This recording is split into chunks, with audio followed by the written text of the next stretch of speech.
Ese urukundo rushobora kuba intwaro? Ese koko umuntu ashobora gukomeretsa uwo akunda kubera ko yanze kumusubiza urukundo? Mu Kagari ka Gihundwe, Murenge wa Kamembe, mu Karere ka Rusizi, habereye inkuru itangaje yashize benshi bibaza aho urubyiruko rugeze ku bijyanye n'amarangamutima. Iyi ni inkuru y'umukobwa w'imyaka 18 wamaze gutabwa muri yombi akekwaho gukomeretsa umusore w'imyaka 25 amuziza ko yanze ko bakundana. Byimve ni kwizera niko nitwaye nitohoza TV cyo gukorera kizi, kanda subscribe, like na share kugira ngo ibiganiro byacu n'amakuru yacu bitazajya bigucika. Ubundi unyemerera nkubwira akantu ku kandi, impamvu uyu mukobwa yikojeje kuri butike akazana urwembe agakibagura umusore mu maso, mu gatuza no ku maboko, kugeza aho amusiga ari intera, kugeza n'aho yaragiye kwasiga ubuzima. Uyu musore bahita bamwihutana ku kigo nderabuzima. Amakuru aturuka mu baturage avuga ko umukobwa yaramaze iminsi asaba uwo musore ko bakundana. Ubusabe busanzwe ko yahoraga kenshi amubwira ko ataba batari kumwe mu buzima bwe, butagira ibisobanuro atamufite iruhande rwe. Ariko ku ruhande rw'uwo musore ibintu byari bitandukanye cyane, kuko yamubwiraga ko bitamurimo, ko atiteguye cyangwa atifuza urukundo we nawe, ariyo mpamvu yakundaga kumuhakanira cyane.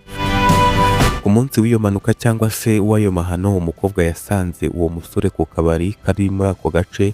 Abari aho bavuga ko yinjiye asa nk'uwiyemeje kumenya igisubizo nyacyo, kuko uyu mukobwa yinjiye avuga ati reka njye kumva igisobanuro cyangwa se igisubizo cya nyuma, ubundi nanjye mfate ibyemezo nk'iby'abagabo. Ariko wabonaga ko uyu mukobwa n'ubundi ari gatumwa. None se niba umuntu aba yaguhakaniye, kuki ukunda kumuhatiriza? Ahubwo ndashimira uyu musore wagomeje kwanga, kuko yashoboraga no kumubeshya ugasanga ari kumurereka cyangwa se amuririye ibye. Uyu mukobwa amaze kwinjira ku kabari yaraje aramwegera, yicara iruhande rwe, amubaza impamvu ahora amwingingira ko yamukunda. Umusore amusubiza ko umusore yamusubije atazuyaje ko ibyo gukundana nawe bitamurimo. Ubwo nibwo ibintu byahinduye isura. Noneho umukobwa amaze kumva igisubizo cyangwa se igisobanuro, ibintu byaje guhindura isura. Umukobwa yahise ahinduka cyane.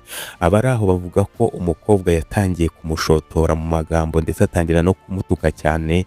Umusore agerageza kumuhunga ndetse bashaka no gushyamirana. Umukobwa amukubita urushyi ku itama amubwira ati nta soni, ubu ngubu wowe uri umusore cyangwa se uri umugabo? Umuntu yirirwa kubwira ko agukunda nawe ukirwa uzuyaza. Umusore ariko agerageza kumuhunga ndetse aranigendera. Uyu mukobwa yamukubise urushyi ku itama, umusore umujinya uramwica, n'ubundi nawe amusubiza urundi rushyi. Abari aho bahise babakiza. Umukobwa yarasohotse, bakeka ko ibintu birangiriye aho, kandi mu by'ukuri ntabwo ibintu byari birangiriye aho. Ahubwo uyu mukobwa yikojeje kuri butike, ubundi agura urwembe. Umva ukuntu uyu mukobwa ari kabutindi, maze amaze kugura urwembe arongera aragaruka asubiraho umusore yari ari kwinywera kamwe.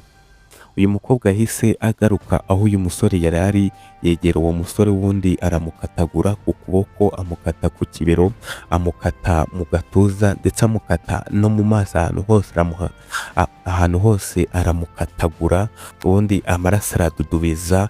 Noneho uyu mukobwa amaraso yaradudubije cyane kuko yamukataguye ahantu hose. Abari aho bahita batabaza inzego z'umutekano. Umwe mu baturage rero yavuze ko uwo musore yatangiye kugira isereri kubera kuva amaraso, yihutanwa kwa muganga ku bitaro bya Gihundwe, mu gihe uwo mukobwa yahise atabwa muri yombi. Umunyamabanga w'umurenge wa Kamembe Ingabire yemeje iby'iyi nkuru, aho yatubwiye ko umukobwa yakase umusore n'urwembe ku kuboko, ku kibero, mu gatuza, avuga ko amuziza kutamukunda kandi ko yumva yaramwimariyemo. Yongeyeho ko urugomo nk'uru rutari rusanzwe muri kano gace.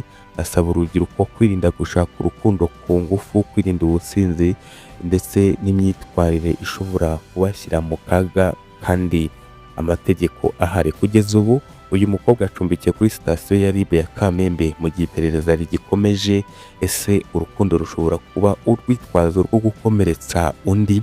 Ese niki gituma bamwe mu rubyiruko bumva ko kwangwa bisobanura kurimburwa cyangwa se ubuzima bwabo buhagaze? urukundo si itegeko, si intambara yo gutsinda cyangwa gutsindwa, ni amahitamo y'umutima. Wowe witekerezaho iki? Ese wakora iki mu gihe wangwa n'uwo ukunda? Andika igitekerezo cyawe hasi tuganire. Niba ukunda inkuru nk'izi ziba zisesenguye zimbitse ibera mu muryango nyarwanda, kanda subscribe ku Itohoza TV, dusangize igitekerezo n'abandi kandi ukande ku kimenyetso cy'inzogera kugira ngo utazajya ucikanwa n'inkuru zikomeye kandi zisesenguye. Bienvenue kwizera niko nitwa, Itohoza TV. Mwakoze cyane mwafashe umwanya wanyu mu kumva iyi nkuru. Mudusigire ibitekerezo ubundi tugende tuganira.